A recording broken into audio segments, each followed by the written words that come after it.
Bismillahirrahmanirrahim. Welcome and Assalamu alaikum, dear students and viewers of our today's online class. After a short break, we have started our online class again, especially focusing the SSC examinees of 2021 and also the students of class New 10 and 9. Today we will discuss about our English second paper, and the topic is question tag or tag question. And you know the revised syllabus for SSC examination of 2021 has already been published by the authority. So many of you may ask question, what is question tag or what is tag question? Very good. Question tag key but tag question key.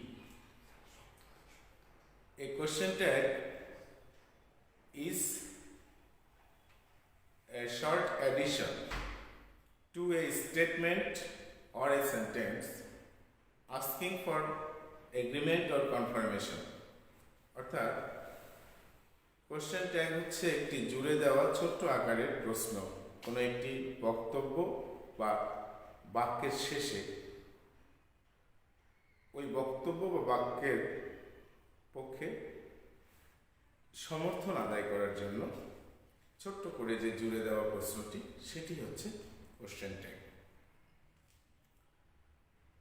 আমাদের revised সিলেবাসে ইংরেজি second পেপারের 7 নম্বর question আইটেমে এই question tag টপিকসটি থাকবে এবং এখানে মোট 7টি প্রশ্ন দেওয়া থাকবে।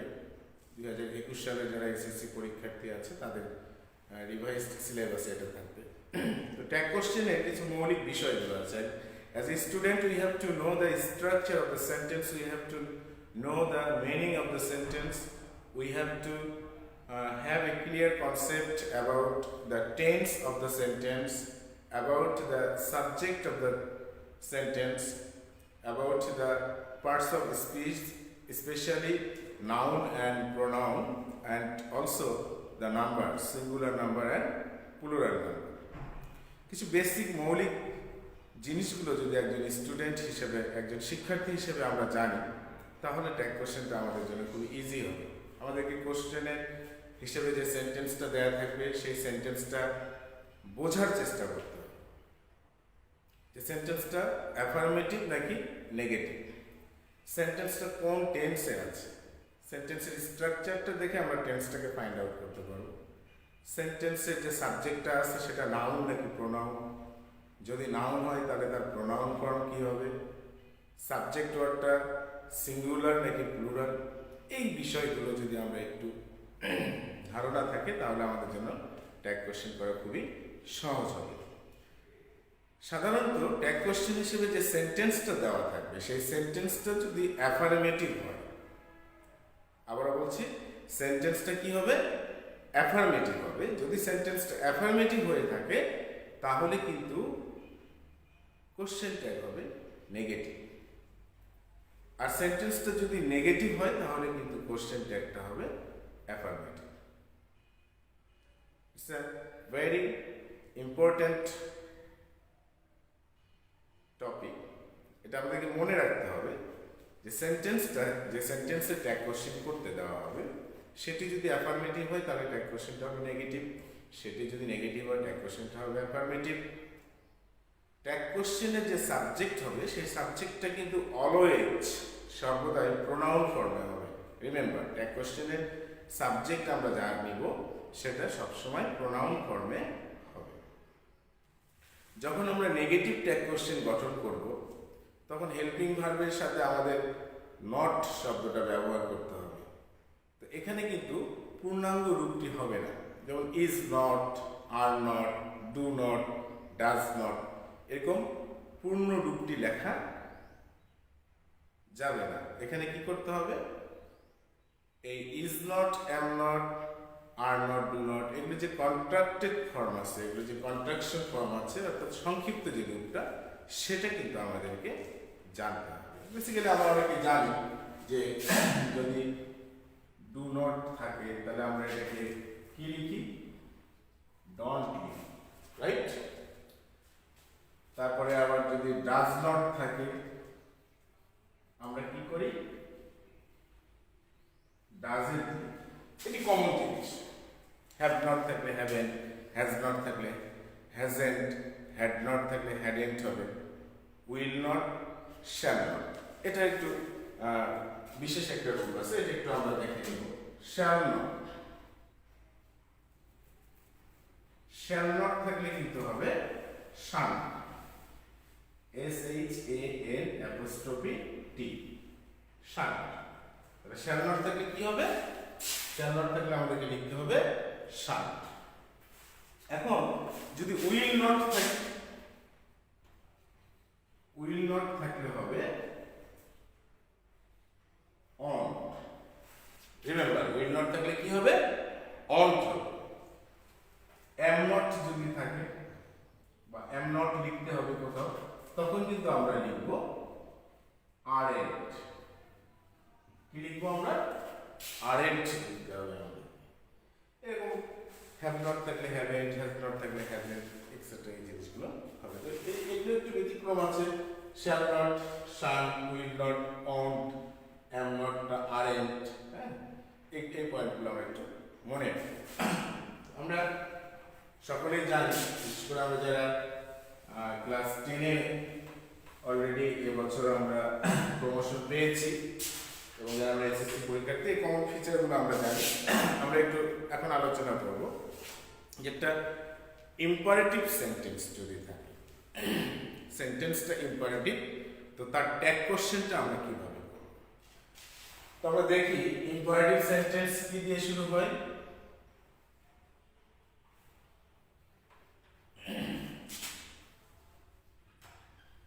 ইম্পারেটিভ সেন্টেন্স শুরু হচ্ছে স্টার্ট উইথ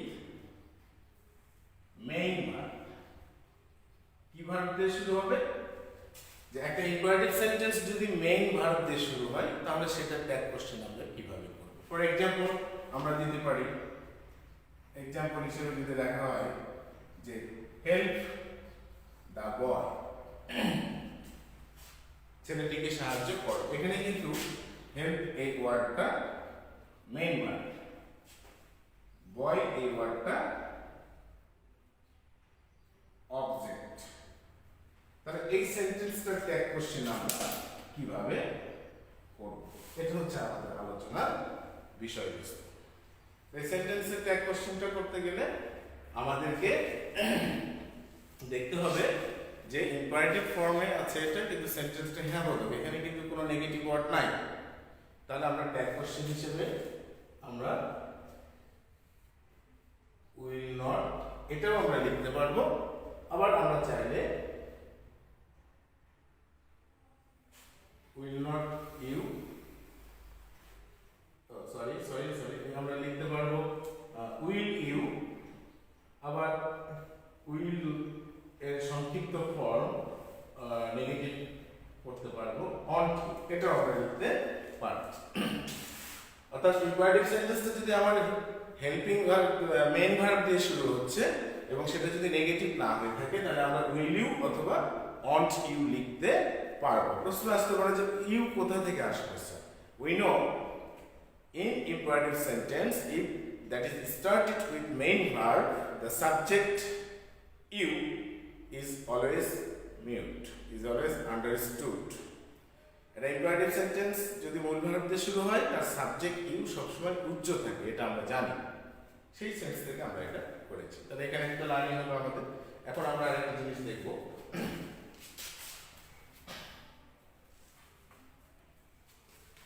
ইম্পারেটিভ সেন্টেন্স এবার শুরু হবে লেট আস, লেট আস অথবা লেট আস এর সংক্ষিপ্ত ফর্ম হচ্ছে লেটস।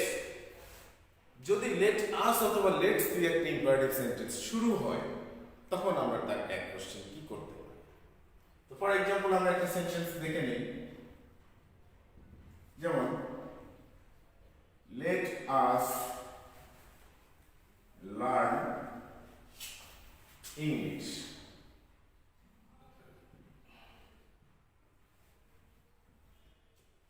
চলো আমরা ইংরেজি শিখি। Let us learn English. এখানে কিন্তু লেটস এর জায়গাতে এটাও থাকতে পারে, সংক্ষিপ্ত লেট আস এর জায়গায় লেটস ও থাকতে পারে। তো এখানে ট্যাগ কোশ্চেন হিসেবে যে আনসারটা আমরা লিখবো সেটা ফিক্সড, সেটা হচ্ছে শ্যাল উই। আমাদের অ্যান্সারটা হবে শ্যাল।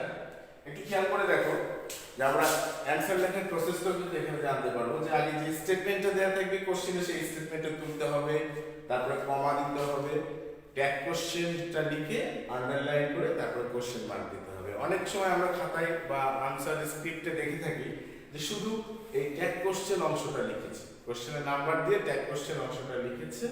এটা আসলে অনেক ক্ষেত্রেই এটা গ্রহণযোগ্য হয় না। তো আমরা সঠিক যে অ্যান্সার লেখার নিয়ম সেই নিয়মেই কিন্তু আমরা আনসার লেখার চেষ্টা করবো। Very good. তাহলে আমরা এখানে দেখলাম লেট আস দিয়ে যদি শুরু হয় তাহলে তখন আমরা কি করব। এবার আমরা দেখব ইম্পারেটিভ সেন্টেন্স, সেটা যদি ডোন্ট দিয়ে শুরু হয়। কি দিয়ে শুরু হবে? ডোন্ট অথবা ডু নট। তাহলে আমরা লিখছি স্টার্ট উইথ ডু নট বা ডন্ট। একটা ইম্পারেটিভ সেন্টেন্স স্টার্ট হয়েছে ডু নট দিয়ে। কি দিয়ে স্টার্ট হচ্ছে? Do not. আর অথবা ডন্ট থাকতে পারে। তাহলে আমরা দেখলাম এরকম don't dishonour, don't die, okay fine. আচ্ছা আমরা লিখি don't hate the. Very simple একটা আমরা সেন্টেন্স লিখলাম, খুবই সিম্পল। এটা আমরা অনেক পড়েছি, অনেক সময় অনেক দেখেছি সেন্টেন্সটা। ডন্ট হেট দ্য পোর, গরিবদেরকে ঘৃণা করিও না। একটু খেয়াল করে দেখো স্টার্ট হয়েছে কিন্তু ডন্ট দিয়ে, তাই না? তাহলে এই ক্ষেত্রে এই ধরনের সেন্টেন্সগুলোকে আমরা ট্যাগ কোশ্চেন কি করব? খুব ছোট ছোট জায়গায় কনফিউশন হয়। খুব ছোট ছোট কনফিউশন থেকে কিন্তু আমাদের পরীক্ষার আনসার লেখার সময় আমরা খুব এক্সাইটেড হয়ে যাই, খুব বেশি নার্ভাস হয়ে যায়। আসলে নার্ভাস হওয়ার, এক্সাইটেড হওয়ার কোনো কিছু, আমাদের একটু টেকনিক্যালি বিষয়গুলো আমাদেরকে শিখতে হবে, প্র্যাকটিস করতে হবে, শেয়ার করতে হবে ক্লাসমেটদের সাথে, কিন্তু পরীক্ষার কক্ষে না। Okay fine. Don't hate the poor যদি এরকম থাকে তখন আমরা এই ধরনের ইম্পারেটিভ সেন্টেন্সগুলোকে কিভাবে ট্যাগ কোশ্চেনের আওতায় নিয়ে আসতে পারি, সেক্ষেত্রে আমাদের কিন্তু আনসার লিখতে হবে উইল ইউ। এখানে প্রশ্ন করতে পারো অনেকে যে স্যার এখানে যদি আমি অন টিউ লিখি, স্যার আমি অন টিউ লিখলাম, ওকে তুমি লিখতে পারো, কিন্তু আসলে সেটা কিন্তু কারেক্ট হবে না। আমরা বলছি সেটা কারেক্ট হবে না, কারণ এখানে ইম্পারেটিভ সেন্টেন্সটা কিন্তু নেগেটিভ ফর্ম। তাহলে ট্যাগ কোশ্চেন কখনোই নেগেটিভ ফর্ম হবে না। ট্যাগ কোশ্চেনটা কি হবে?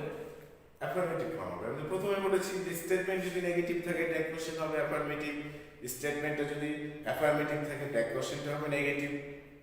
Okay fine. তাহলে আমাদের আনসার হবে উইল। Very good.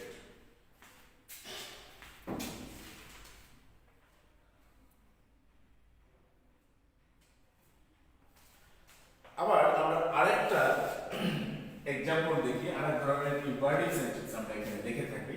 সেটা স্টার্ট হয় কিন্তু late,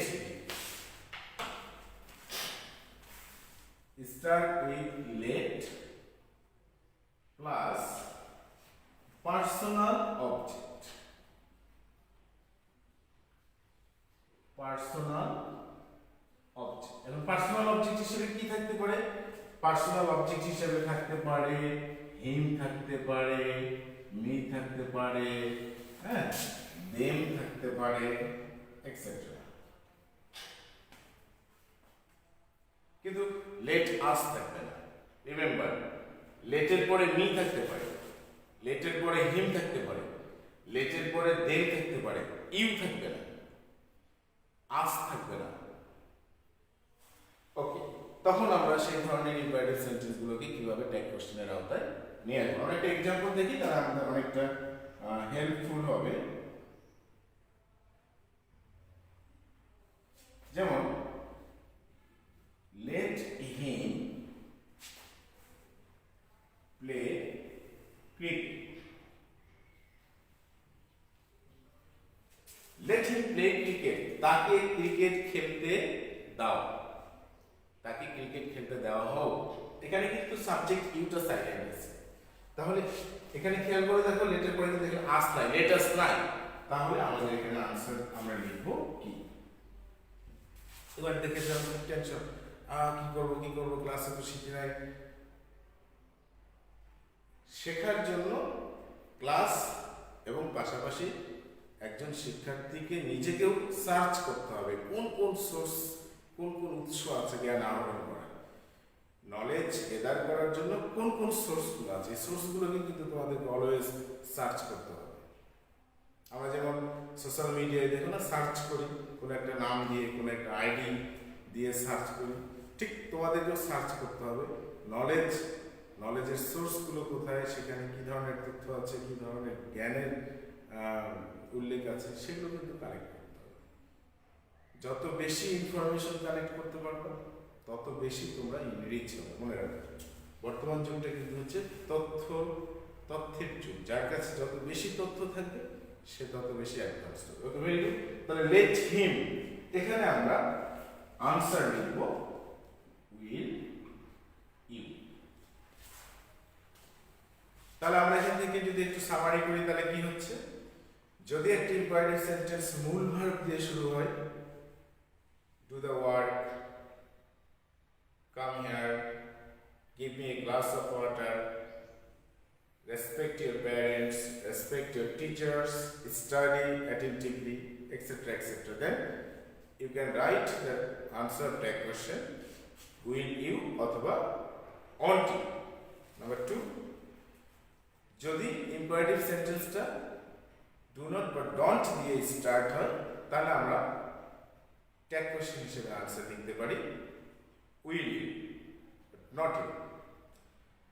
never tell a lie, এরকমও যদি থাকে তাহলে কিন্তু উইল ইউ হবে, কারণ নেভারটা একটা নেগেটিভ ওয়ার্ড।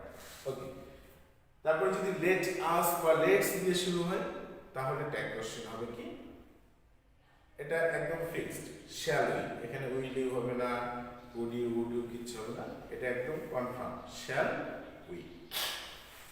আবার যদি ইম্পারেটিভ সেন্টেন্সটা লেট দিয়ে স্টার্ট হয় কিন্তু লেটের পরে আস না থেকে মি থাকতে পারে, হিম থাকতে পারে, দেম থাকতে পারে, ইউ থাকবে না, তখন আমাদের এই ধরনের সেন্টেন্সের ট্যাগ কোশ্চেন হবে will you.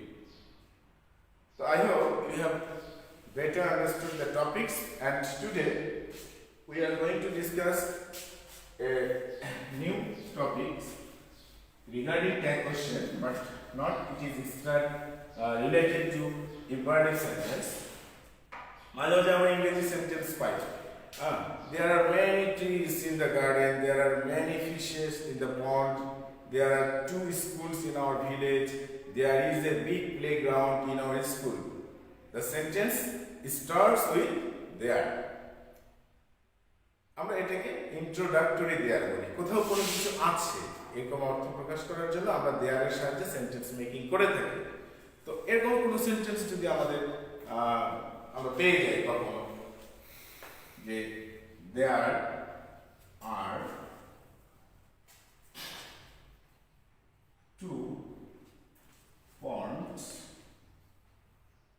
in our school, এটা ট্যাগ কোশ্চেন। তো আমরা এখানে ভার্বটা দেখতেছি, এটা ভার্ব প্রেজেন্ট ফর্ম, এখানে সাবজেক্ট হিসেবে বসেছে দেয়ার, এটাকে আমরা বলছি ইন্ট্রোডাক্টরি দেয়ার।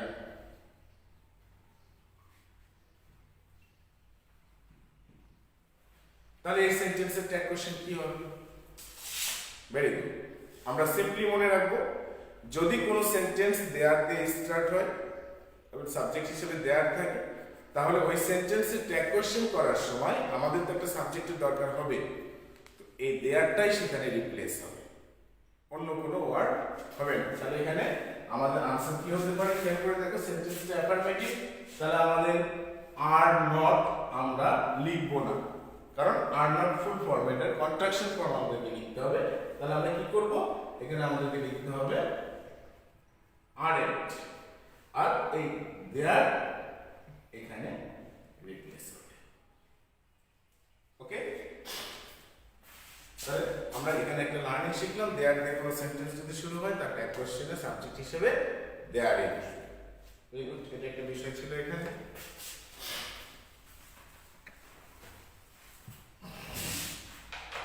এখন আমরা একটা জিনিস দেখব, যদি কোনো একটা সেন্টেন্সে একটা দেশের নাম থাকে, কোনো জায়গার নাম থাকে, যেমন Dinajpur is a name of a place, Chirirbandar is a name of a place, Dhaka is a name of a place, Bangladesh is a name of a country, you know, তাহলে আমরা ওই সেন্টেন্সটার ট্যাগ কোশ্চেন কিভাবে করব? For example, Bangladesh is a beautiful country. Okay, fine. তো এখানে বাংলাদেশ এটা তো হচ্ছে subject, but it's a name of country, it's a name of country, যেটা একটা স্পেসিফিক দেশের নাম, যার প্রপার নাম। তাহলে কোন সেন্টেন্সের সাবজেক্ট হিসেবে যদি কোনো স্থানের নাম থাকে, কোনো দেশের নাম থাকে, তাহলে আমরা ট্যাগ কোশ্চেন করার সময় সাবজেক্ট হিসেবে প্রোনাউন নিব ইট। আমরা সাবজেক্ট হিসেবে প্রোনাউন কি নিব? ইট। তাহলে এখানে আমাদের আনসার কি হবে? Isn't it. ওকে, তাহলে যদি এমন হয় Dhaka is the capital of Bangladesh, isn't it. Chirirbandar is famous for quality education, isn't it. Okay, thank you.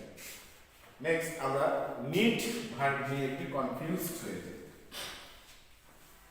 Need verb, আমরা জানি need sometimes acts as a main verb and sometimes it is used in a sentence as modal auxiliary verb.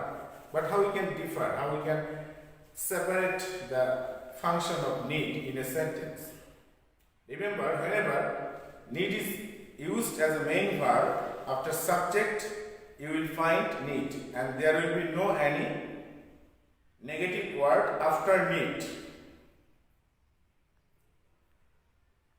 On the other hand, if need is used as helping verb, modal auxiliary verb, you will find the word not after need. For example, I need your help. In this sentence, need is main verb. On the other hand, if I write, I need not go there. In this sentence, need, you will get after need the word not. Here need is modal auxiliary verb. It's a technique. So, if need is used as modal auxiliary verb for making the tag question of this sentences, you have to use the helping verb need. You have to make the tag question with the help of need. So, here the answer will be need I. Okay? If the sentence is negative, therefore the tag question is affirmative. But in this sentence, you have to find out it is subject, it is verb present form, your help, it is object. The structure indicates that the sentence is an example of present indefinite tense. Therefore, you have to take the help of helping verb of this tense. So we know the helping verb of tense, present indefinite tense, is do or does. And the subject word is I, it is pronoun. If the subject is pronoun, there will be no change. So I have to take I as subject, and I is the example of first person singular number, therefore we have to write do. The sentence is in affirmative form. Therefore, the tag question will be negative. So you have to write don't I. Okay. So it is the concept of discussion about need use as modal auxiliary verb and need use as main verb. Very good. Sometimes you will get moon, chand, sun, surya as subject. So then what will be the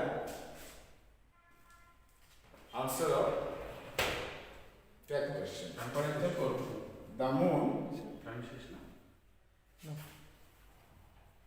shines at night. This is subject, this is principal verb, base form, and it is adverbial phrase, extension here. So what will be the pronoun form of the subject, the moon? The moon is regarded as feminine gender. So the pronoun form of the subject will be she, and we have to write doesn't she. On the other hand, if we get to the example, the sun,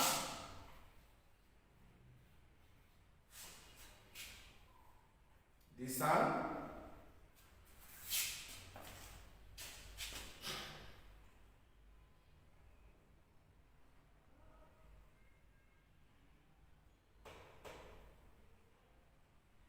then you have to write the pronoun form of the sun, he. So, whenever the moon will be the subject, you have to write the pronoun form she, and for the sun, you have to write the pronoun form he.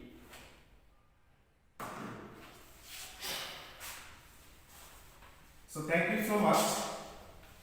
We will discuss about these topics more in our next classes, and I hope you will practice the learning at your home.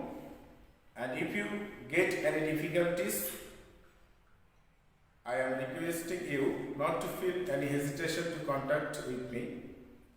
And you have already got the contact process. You can also contact with me from by making call through mobile phone, or also you can contact with us by using the social networking sites of our school, IRMS Chiribandhu, IRMSC Online School Chiribandhu Dinajpur. And you'll be glad to hear that we have also a YouTube channel titled Ideal Residential Model School. You will get all information regarding the education and the activities of your school in these pages. And thank you so much. Thank you for your cooperation, and I hope you will be benefited greatly from these classes.